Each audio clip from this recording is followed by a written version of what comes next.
John Carpenter is known in the horror world for two movies, Halloween and The Thing. I've already seen one, now it's time to check out the other one.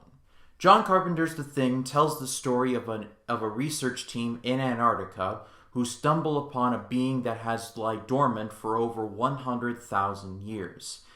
They awaken it and find out that it is very evil, very dangerous, and very hungry. Also compounding their problems is the fact that this thing can manipulate itself to look like any one of their crew. So they really don't know what this thing looks like because it's consistently changing its appearance. So, yeah, it's not looking good for our team. I have no decent excuse for what took me so long to see this movie, but I finally saw it, and I absolutely loved it. The Thing is just a super claustrophobic movie. I felt uncomfortable just watching it, being contained in this facility with this thing that you really don't know what it looks like until it's eating you.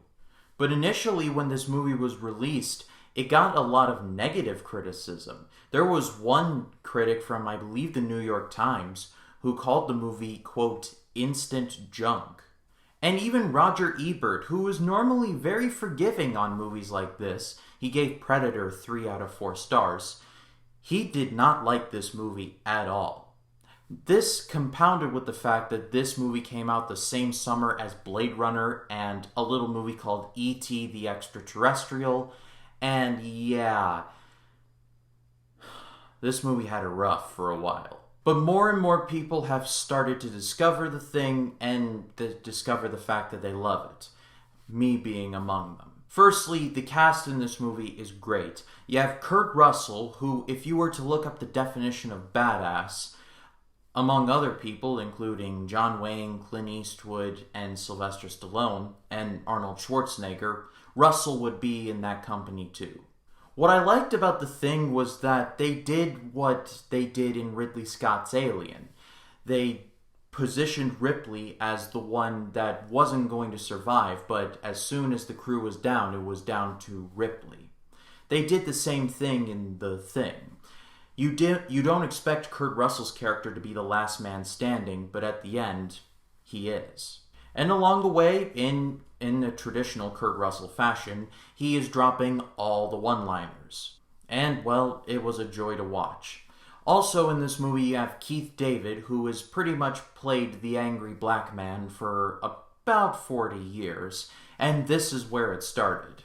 If you were to ask a random person on the street, like, hey, name an angry black man, they'd be like either Samuel L. Jackson or Keith David.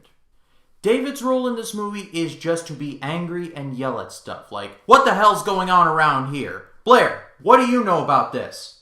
And speaking of Blair, Blair is the scientist on the mission. He is played by A. Wilford Brimley. Diabetes. But really on the list of good things about the movie, like the cast is like on the lower tier. Because what makes this movie truly special is the visuals and the score. The visuals in this movie for 1982 are pretty impressive. I will put it to you like this, the kind but intense viewer. I have seen worse CGI this year than the effects in 1982, over 40 years ago.